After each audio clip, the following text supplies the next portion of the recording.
Artistii beekamaaf jaallatamaa kan ta'e Dinqiisaa Dabalaan guyyaa har'aa gaa'ela isaa raawwateera jechuudha. Daawwattoota keenya gaa'elli isaatis kan raawwatame magaalaa Finfinnee hoteela Ililli keessa haala bareedaa ta'eenii fi bakka artistoonni beekamuuf jaallatamoo fi uummata Oromoo biratti bakkee guddaa qaban bakka argamanitti gaa'elli isaa akka raawwatame ibsamaa jira jechuudha. Daawwattoota keenya nutis gama chaanaalii keenyaatiin gaa'elli bareedaa fi gaa'ela milkaa'eesiif ta'u akka si hawwina jechuudha. Artistii keenya Dinqiisaa Dabalaan akkuma beekamu 500 ol argata. Kana keessatti gadhiifaman keessaa sirba akka ajaa'ibaa deemaa jiru akka ta'e ni beekama jechuudha. Daawwattoota keenya views kana caalee akka miiliyoonaan galee uummanni baay'ee biratti ga'ee sirba jaallatamaa fi sirba iddoo guddaa bareessuu fi yeedaloo adda addaa qopheessuudhaan artistoota Oromoo baay'eedhaaf kennuudhaan artistoota Oromoo jajjabeessee iddoo har'a amma jiran kanatti kan geessise jechuudha. Artistii Dinqiisaa Dabalaan kana fi iddoo wantoota garaagaraatiin baay'ee jaallatamaa fi lalisee Magarsaa jedhamti jechuudha. Daawwattoota keenya ishiinis akka dhalattuu Amboo taatee himamaa jira jechuudha. Akkuma beekamu sirbi inni dhiyeenya kana baase daaddoo jedhu kanas kan barreessee fi harka isaatti kennee bakkee har'a jiru kanaan kan geessise artistii Yoosan Geetahuun hin beektu jennee ni yaadna. Artistoota keenya baay'eef sirba adda addaa kennee iddoo har'a jiran kana kan geessisedha. Innis akkuma Dinqiisaa Dabalaa artistii baay'ee jaallatamaaf kabajamaa ta'ee sirba inni dhiyeenya kana baase bulloo jedhuun dhaggeeffatama baay'ee argachuudhaan artistii baay'ee jaallatamaa ta'edha. Akkuma miliyoona 10 ol sirba bulloo jedhu kanaan kan argate Yoosan Geetahuun akkuma beekamu illi kunis kan raawwatame daawwattoota keenya hoteela Ilillii magaalaa Finfinnee keessatti yennaa ta'u artistoonni baay'ee beekamaaf jaallatamaa kan ta'e Galaanaa Gaaromsaa, artistii beekamaaf jaallatamaa kan ta'e Caalaa Bultumee fi Ittiqaa Tafarii, artistii Andu'aalam Gosaa, artistii Margituu Warqinaa, Muluu Baqqalaa fi artistoonni baay'ee uummata Oromoo biratti iddoo gurguddaa qabanis gaa'ela isaa kanarratti argamaniiru. Hawwii isaaniitis ibsaafii jiru jechuudha. Daawwattoota keenya nutis gama keenyaan obboleessa Dinqiisaa Dabalaa bira artist Dinqiisaa Dabalaa biratti bilbilee jira nu waliin. Hello akkam jirtu? Galata Waaqaa akkam jirtu? Jirtu akkamii isin obboleessa Dinqiisaa artist Dinqiisaa Dabalaatimi? Eeyyeen dhugaadha obboleessa artistii Dinqiisaa Dabalaati. Eeyyeen akkuma beekamu artistiin jaallatamaaf beekamaa kan ta'e har'a gaa'ela isaa raawwataa jedhamaa jira.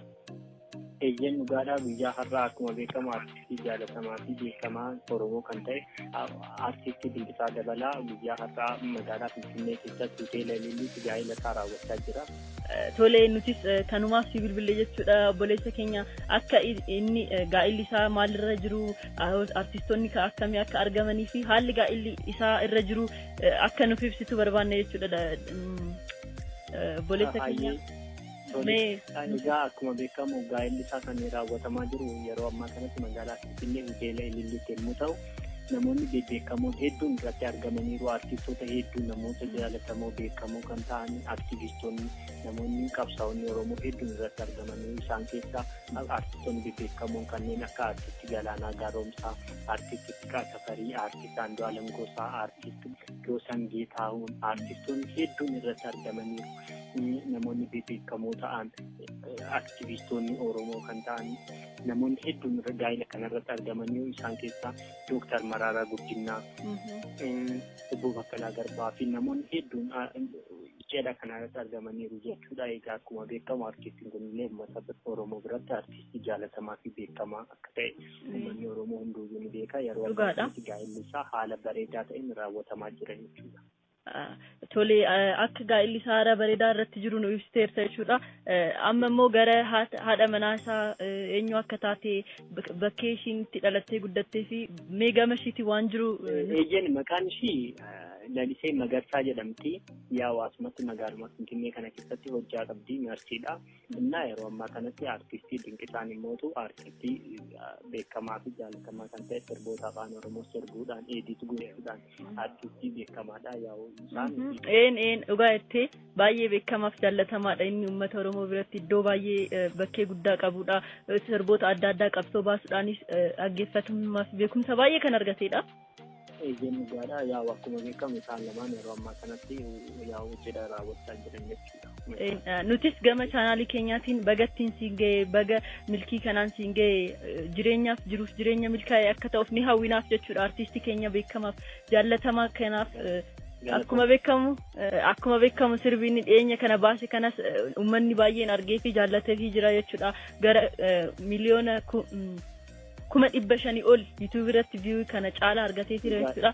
Ati kana siin beektaa jedheen yaada uummanni baay'ee kun ni beeka.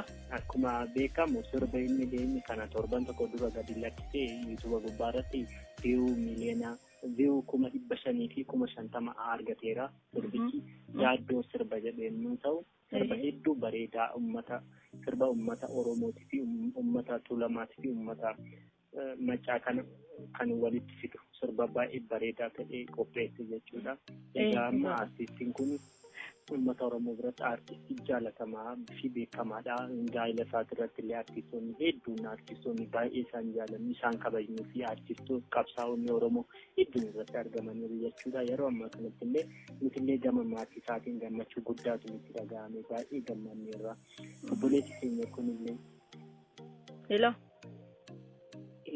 obboleessi kiyya kunillee akka inni isaa cidha gammachuu akka ta'uuf nan hawwaa gama kootiin gammachuu guddaan natti dhaga'amee jira. Maatiin keenya illee hundi isaanii gammachuu guddaarra jiru. Artistiin keenya obboleessi keenya Dinqisaa Dabalaa akkatti maatii yommuu godhatu baay'ee gammachuu guddaatu natti dhaga'amee.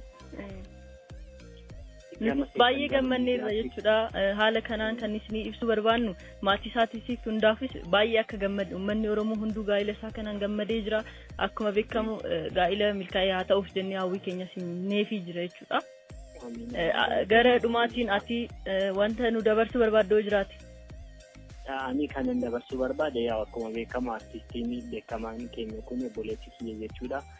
Cidha isaatiin waan ga'eef baay'ee tokko gammachuu guddaatu natti dhaga'ame baay'ee gammadee kan jira. Keessattuu artistoota hedduu fi namoota beekamoo hedduu cidha kanarratti argamuu isaaniitiin gammachuu guddaatu natti dhaga'ame. Baay'ee gama keessaniin baay'ee tokko gammachuu guddaatu natti dhaga'ame baay'ee gammadee kan jira. Gama miidiyaa keessaniin illee naaf bilbiltanii cidha kana na gaafachuu keessaniif gammachuu guddaatu natti dhaga'ame. Yaa uummata Oromoo hundaan baga gammanne jechuun barbaada. Atillee gama miidiyaa keetiin galatoomii. Tola obboleessa keenya wanta bilbiltee waan kana hunda nutti himteef baay'ee galatoomii siin jenna. Cidha baay'ee bareedu akka ta'uuf gamanumaan ni hawwina. Fayyaa ta'a. Anillee galatoomii waan naaf bilbilteef galatoomii fayyaa ta'a. Akkuma dhaggeeffattan daawwattoota keenya obboleessa artist Dinqisaa Dabalaa biratti bilbilee haalli gaa'irri irra jiru nu ibseera. Haala bareedaa ta'een nu ibseera. Kanas akka daawwattan abdii qabne jechuudha. Nu gamanumaan artistii kanaaf baga gammaddee jechuu barbaanna. Haadha manaa taatis baga gammaddan. Gaa'ila baay'ee milkaa'ee isinii ta'u akka chaanaalii keenyaatti ni hawwina jechuudha. Namoonni chaanaalii keenya faaraa taatan like, share, subscribe gochuudhaan maatii keenya ta'a isiniin jenna. Viidiyoo kanas share gochuudhaan uummata biraan gahaa isiniin jenna daawwattoota keenya. Namoonni artistii kana jaallatanii fi gaa'ila gaarii hawwitaniif koomentii irratti lakkoofsa tokko nu barreessaa jechuudha daawwattoota keenya. Gamanumaan nu nagaa. Viidiyoo biraatiin haga wal arginutti fayyaa ta'a horaa bulaa.